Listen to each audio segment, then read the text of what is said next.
पिथौरागढ़ के लेलू sports college में 38वें राष्ट्रीय खेलों की बॉक्सिंग प्रतियोगिता का शुभारंभ हुआ। इस दौरान स्थानीय सांस्कृतिक कार्यक्रमों की सांस्कृतिक दलों की ओर से भव्य प्रस्तुति दी गई और देश के विभिन्न राज्यों से पिथौरागढ़ पहुंचे बॉक्सरों का स्थानीय पारंपरिक तरीके से तिलक लगाकर पुष्प वर्षा कर जोरदार स्वागत किया गया। इस दौरान जिलाधिकारी की ओर से खिलाड़ियों से परिचय लेते हुए उनके साथ सेल्फी भी ली गई। समझता हूँ कि ये माननीय मुख्यमंत्री जी का अथक प्रयास रहा है। पिथौरागढ़ खिलाड़ियों की वीर भूमि रही है, खिलाड़ियों की भूमि रही है और इसमें ओलंपियन एशियन मेडलिस्ट ओलंपियन के अलावा द्रोणाचार्य और अर्जुन अवार्डी भी यहाँ पर खिलाड़ी हैं। तो ये बड़े गौरव का विषय है और सबसे अच्छी बात यह है कि पिथौरागढ़ वासी हर खिलाड़ी यहाँ सभी का स्वागत कर रहा है, अपने दिल से तहे दिल स्वागत कर रहा है। ये और भी अच्छी बात है जब पूरा यहाँ का समाज, पूरा हर व्यक्ति बाहर से आने वालों का स्वागत और अपने हृदय से करता है। तो यहाँ के सभी खिलाड़ी और प्लस जो ये यहाँ पर ऑफिशियल्स हैं बहुत प्रफुल्लित हैं। सभी माननीय सीएम साहब का और यहाँ की जनता का आभार व्यक्त कर रहे हैं कि उन्होंने बॉक्सिंग प्रतियोगिता का आयोजन यहाँ पर कराया। उत्तराखंड को राष्ट्रीय खेलों की मेजबानी का अवसर मिला है। सांस्कृतिक नगरी अल्मोड़ा इस राष्ट्रीय खेल के इवेंट का योगासन प्रतियोगिता की मेजबानी कर रहा है। अल्मोड़ा में योगासन प्रतियोगिता का उद्घाटन खेल मंत्री रेखा आर्य ने किया। इस दौरान देश के 22 राज्यों से 171 योगासन खिलाड़ी शिरकत करने पहुंचे हैं। 38वें राष्ट्रीय खेलों के तहत अल्मोड़ा के हेमवती नंदन बोगड़ा स्टेडियम में योगासन प्रतियोगिता के उद्घाटन के मौके पर प्रदेश की कैबिनेट मंत्री रेखा आर्य ने देश भर से आए खिलाड़ियों को अल्मोड़ा की सांस्कृतिक और धार्मिक धरोहरों से भी परिचित होने की अपील की। खेल मंत्री रेखा आर्य ने कहा कि यहाँ का प्रसिद्ध मंदिर जागेश्वर धाम, जहाँ प्रधानमंत्री नरेंद्र मोदी भी गए थे, सभी खिलाड़ियों को वहां जाना चाहिए। योगासन प्रतियोगिता 31 जनवरी से 4 फरवरी तक चलेगी, जिसमें 22 राज्यों के 171 खिलाड़ी हिस्सा ले रहे हैं। प्रतियोगिता 5 श्रेणियों में आयोजित की जाएगी, जिसमें ट्रेडिशनल योगासन, आर्टिस्टिक योगासन single, artistic pair, rhythmic pair और आर्टिस्टिक ग्रुप शामिल है। मैं देती हूँ कि आज जनपद अल्मोड़ा जो है वह योगासना का मेजबानी कर रहा है। 38 नेशनल गेम का एक महत्वपूर्ण इवेंट जो है योगासना है और उसकी मेजबानी जो है अल्मोड़ा के द्वारा, यानी कि एक पहाड़ी और सांस्कृतिक जनपद से होना बहुत ही शुभ संकेत है। निश्चित रूप से आने वाले समय में जिस प्रकार से 38वें राष्ट्रीय खेलों के इवेंट आज जैसे योगासना यहाँ पर अल्मोड़ा में हो रहा है, पिथौरागढ़ में बॉक्सिंग आज शुरुआत हो रही है, तो मैं समझती हूँ कि बहुत शुभ संकेत है आने वाले समय के लिए भी। जैसे हमारे माननीय प्रधानमंत्री जी ने कहा है कि अब जो है खेल जो है वो करियर की ओर अग्रसर हो चुका है, तो मैं यही उम्मीद करती हूँ कि हमारे बच्चे इसमें बेहतरीन प्रदर्शन देते हुए अपने करियर के रूप में योगासना को भी अपनाएंगे और अपने बॉक्सिंग को भी अपनाएंगे और अलग अलग इवेंट्स में जहाँ जहाँ हमारे खिलाड़ी पार्टिसिपेट कर रहे हैं, निश्चित रूप से ये उनके करियर में चार लगाने का काम करेगा। तो मैं बहुत शुभकामनाएं देती हूँ। आज 22 राज्यों ने इसमें पार्टिसिपेट किया है अपने जनपद अल्मोड़ा में और अपनी सांस्कृतिक नगरी से जुड़ने का भी उनको एक सुनहरा अवसर मिला और जिस प्रकार से अनुकूलित वातावरण है वो उनके लिए बहुत अच्छा जा रहा है। तो मैं बेहद शुभकामनाएं दूँ।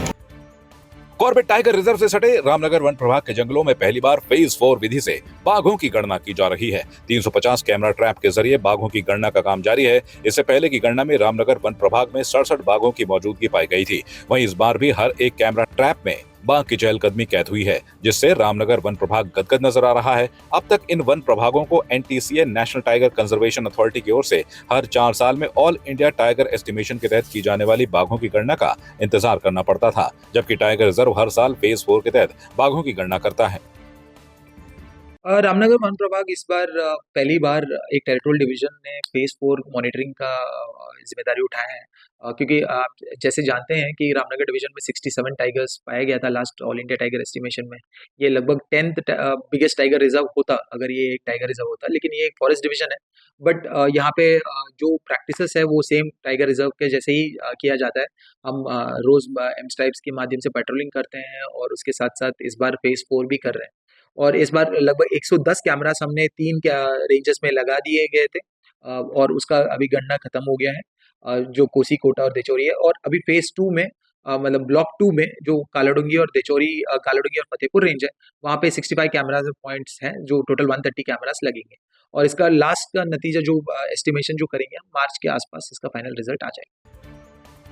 सर्राफ पब्लिक स्कूल खटीमा आगामी 2 फरवरी को ओपन रन प्रतियोगिता करने जा रहा है, जिसके लिए 18 वर्ष की आयु वर्ग के और 40 वर्ग की महिला, पुरुष और सीनियर सिटीजन के लिए वॉक थ्रू प्रतियोगिता आयोजित की जाएगी, जिसमें ओपन रन प्रतियोगिता सर्राफ पब्लिक स्कूल से शुरू होकर लोहिया हेड चौराहे तक होकर सर्राफ पब्लिक स्कूल पर समाप्त होगी। वहीं इस मौके पर सर्राफ पब्लिक स्कूल के प्रधानाचार्य प्रकाश कुमार ने बताया कि हिट खटीमा फिट खटीमा के अंतर्गत यह तीसरी ओपन रन प्रतियोगिता की जा रही है, जिसमें कि फर्स्ट, सेकेंड और थर्ड विजेताओं को मेडल और सर्टिफिकेट दिया जाएगा। ये इस बार जो हमारा खटीमा 3.0 ये तीसरा संस्करण जैसे हमने बताया, ये 2 फरवरी को है, संडे का दिन है। और इसमें कैटेगरी जो है, इसमें टोटल हमने 5 किया है, 4 कैटेगरी है। 18+ कैटेगरी है, मेल फीमेल। फिर उसके बाद हमारा 40+ है, और उसके बाद 5 किलोमीटर का आ जाता है बॉयज़ और गर्ल्स का। और उसमें जो चौथा वाला है वो है वॉकाथॉन। वॉकाथॉन जो होता है 3 किलोमीटर का ही है। हमारी पूरी टीम है, हमने पूरे डिफरेंट कैटेगरी की हमारे हर तरह से हमारे पास ये टीम बनी हुई है। और हमारे पास एम्बुलेंस की भी व्यवस्था है, 4 एम्बुलेंस हमने रखा हुआ है, जो पूरे यहाँ से शुरू करके पहले बताऊं कि सर्राफ पब्लिक स्कूल इसका स्टार्टिंग पॉइंट है, यहाँ से लेकर के लोहिया हेड तक है, जो 10 किलोमीटर का हमारा पूरा जो एरिया जो डिवाइड किया गया है सर्राफ स्कूल से स्टार्ट होगा। और वहाँ 5 किलोमीटर पूरा लोहिया हेड में वहाँ एक सर्कल बना हुआ है, वहाँ से मुड़ करके फिर वापस यहीं सर्राफ पब्लिक स्कूल में आएगा। उस बीच में हमारे पास 4 टोटल एम्बुलेंस होंगे। एम्बुलेंस के साथ साथ फर्स्ट एड किट्स भी हैं हमारे पास, मेडिकल किट होगा।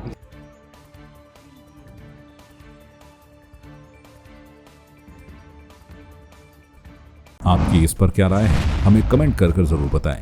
इसके साथ ही आप हमारे YouTube चैनल को सब्सक्राइब कीजिए। आप हमें Facebook, Instagram, Twitter पर फॉलो भी कर सकते हैं। और संवाद 365 के साथ एक क्लिक में जुड़ने के लिए डाउनलोड कीजिए संवाद 365 ऐप।